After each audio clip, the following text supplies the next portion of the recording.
In the dense forests of the Pacific Northwest, where mist drapes over towering evergreens and the undergrowth hums with life, the legend of Bigfoot, also known as Sasquatch, has long seized imaginations, weaving together a tapestry of eyewitness accounts, alleged footprints, grainy photographs, and fleeting noises that, taken collectively, challenge us to distinguish between folklore and empirical reality.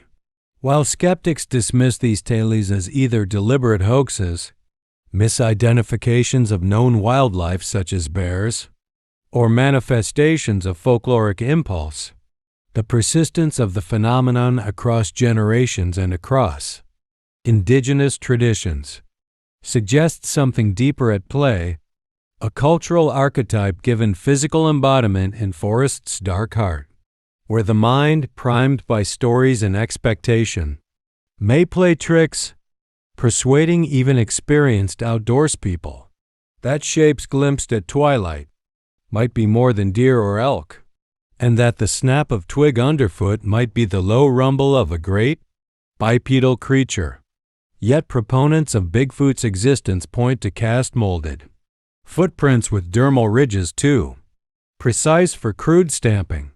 Hair samples claim to resist identification, yet ultimately prove to be common.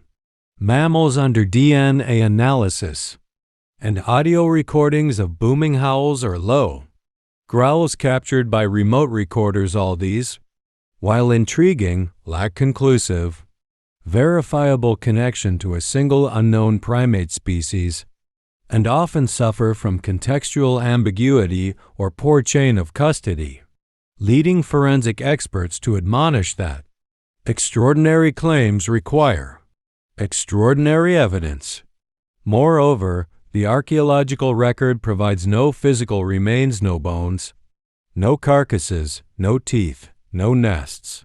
Remains which would be expected even in living populations of large mammals.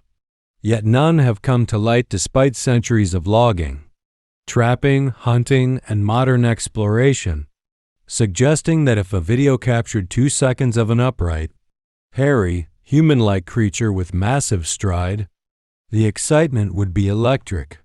The specimen would be seized by scientists, and the species declared within days.